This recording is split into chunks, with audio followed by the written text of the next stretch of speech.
back again. Especially today, I will talk concerning of the supply chain management. Alright? Salah satu negara maju di dunia adalah yang supply chain-nya ini maju. Contohnya negara Singapura. Itu supply chain-nya luar biasa maju. Nah, bagaimana Indonesia supaya menjadi negara maju yang pulaunya ini luar biasa luas, ya kan? Dari ujung barat sampai ke timur, ini sama dengan kurang lebih jaraknya dari Amerika, dari barat sampai ke timur juga. Namun, Indonesia punya, apakah itu handicap, halangan, atau peluang? Karena apa handicapnya? Lautannya ini loh, 2/3 dari Indonesia itu adalah lautan. Ini adalah salah satu tantangan. Sehingga biaya untuk supply chain management, ya, rantai pasok, manajemen rantai pasok itu sangat apa ya? Sangat mahal. Contoh ya, yang sudah kita lihat. Oleh karena Pulau Jawa adalah kurang lebih di 54% penduduknya ada di Jawa, perekonomian juga adanya di Jawa, sehingga supply chain untuk dari Jakarta ke timur atau mungkin sampai sini atau sebaliknya itu biayanya mahal sekali. Nah, saran saya ya agar pemerintah membuat regulasi, terutama Departemen Perhubungan. Apa itu? Diharuskan, ingat ya, diharuskan. Transportasi untuk dari manapun, ya itu dianjurkan menggunakan kapal laut. Sehingga muatannya itu banyak. Paling tidak kan untuk kapal itu dia bisa berlayar dari Jakarta ke Surabaya katakanlah. Ya kira-kira 10 mil lah dari sini dia berangkat ke sini. Sehingga bagaimana? Sehingga untuk kepadatan jalan tol yang selama ini digunakan oleh truk-truk besar, berangkatnya itu malam sehingga nanti rawan kecelakaan dan sebagainya. Baik itu dulunya sebelum adanya jalan tol, itu juga seperti itu. Sehingga akurasi untuk ketepatan itu sangat unpredictable. Cuaca jelek, jalan macet, apalagi kalau pas hari raya besar, itu luar biasa macetnya. Nah, yang paling bagus adalah dan efisien dan sangat murah, bahkan menciptakan lapangan kerja adalah apabila pemerintah membuat supply chain ini transportasinya adalah menggunakan kapal laut yang sudah digembar-gemborkan oleh pemerintah mengenai tol laut.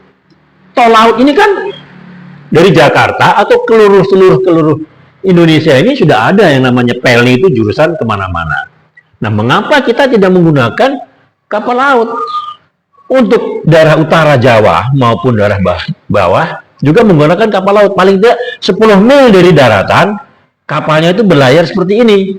Sehingga yang padat untuk dari timur ke barat dan sebaliknya, ya, itu apabila ada kapal kargo yang berangkat dari Surabaya maupun dari Jakarta 10 mil dari situ. Nah, untuk pelabuhan-pelabuhan yang sering disinggahi seperti Jakarta, Cirebon, Semarang atau yang pelabuhan-pelabuhan besar itu nanti menggunakan feeder.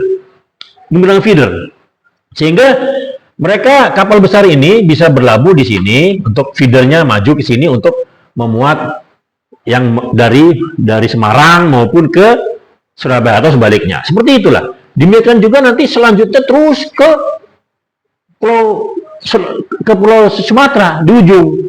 Nah, sehingga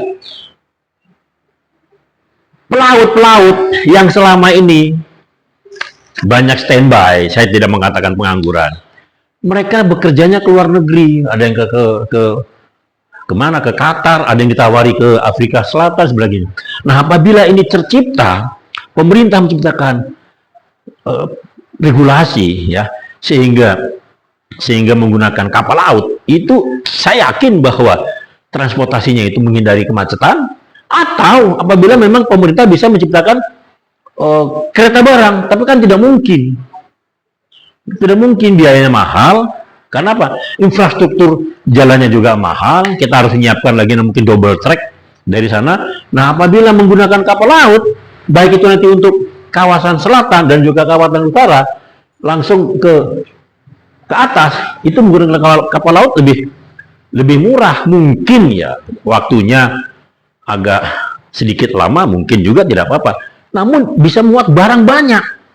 Ya, bisa muat barang banyak. Nanti feeder-feeder inilah yang berfungsi untuk mengangkut apabila pelabuhan-pelabuhan yang akan dituju ini mendekati kapal-kapal besar tersebut. Sehingga pemerintah untuk masa dwelling time, waktu tambat di pelabuhan itu juga bisa berkurang.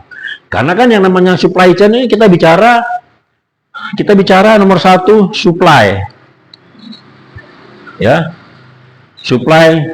Lantas kita bicara logistik, kita bicara warehousing,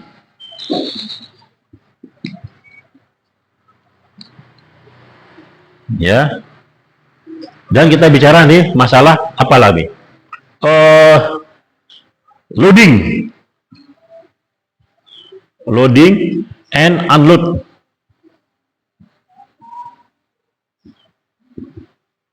Untuk kegiatan ini saja, ya, di pelabuhan itu luar biasa, luar biasa aktivitasnya. Dan untuk masalah warehousing ini kadang-kadang akal-akalan. Karena apa?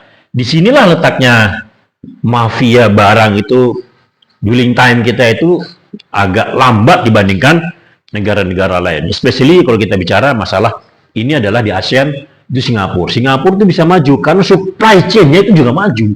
Jadi negara yang mau maju adalah memperbaiki supply chain, ya, rantai pasok manajemen, sehingga agar diperbaiki. Sehingga nanti apabila Indonesia ini mau ke ekspor, mau ke India, mau kemana juga, kan tidak semuanya melulu menggunakan kapal udara, ya. Karena apa? Biayanya mahal. Walaupun itu cepat, dengan catatan apabila mungkin barang-barangnya itu tidak berat, ya. Namun demikian, apakah kita bisa menyiapkan Hercules yang selama ini digunakan angkatan udara untuk digunakan? Ya tidak mungkin juga. Sekali lagi, untuk supply chain agar Pulau Jawa ini tidak padat dilalui untuk kendaraan di tengahnya ini, harap menggunakan kapal laut apabila ini yang terkait dengan urusan sekitar Pantura dengan Jawa bagian selatan, apabila semua kebutuhan komoditi itu juga diperlukan di daerah selatan. Demikian juga untuk Sumatera, apabila kita menggunakan jalan tol di sini, yang di tengah sini, itu akan menambah kepadatan dan juga keselamatan para sopir juga itu diragukan. Nah, apabila kita menciptakan semua transportasi kargo terutama, ya, ke dan dari manapun di Indonesia, bila itu menggunakan kapal kargo yang besar, ya, sehingga kapal kita ini tidak perlu lagi melayani yang luar-luar sini, kecuali memang itu dibutuhkan. Kita menggunakan kapal-kapal dari luar. Karena kan coba kita perhatikan di Tanjung Priok itu banyak standby. Tanjung Priok itu penuh di sini. Kenapa? Karena tidak difungsikan secara maksimal. Apabila mereka dilakukan secara maksimal, dari selatan pun ramai, dari utara apalagi. Sehingga semua transportasi kita muatnya banyak dan aman. Karena ini akan menciptakan lapangan kerja yang luar biasa. Dari kuli pelabuhan, ya kan, lantas forwarding company-nya juga ada, lantas administration company ada juga, lantas juga bisa menciptakan tenaga-tenaga K3 officer, itu akan banyak karena semuanya ini adalah terkait dengan kegiatan marine activities. Inilah apabila kita mau merubah, wahai Menteri Perhubungan, ya, dan Menteri Tenaga Kerja, setelah Menteri yang terkait dengan Menteri Perdagangan atau Menteri Perindustrian, sekalian Anda membuat rapat koordinasi, dilaporkan ke Presiden sehingga semuanya dirubah. Mumpung ini Anda kurang lebih 3-4 bulan lagi Anda itu sudah selesai. Buatlah keputusan dengan maksimal.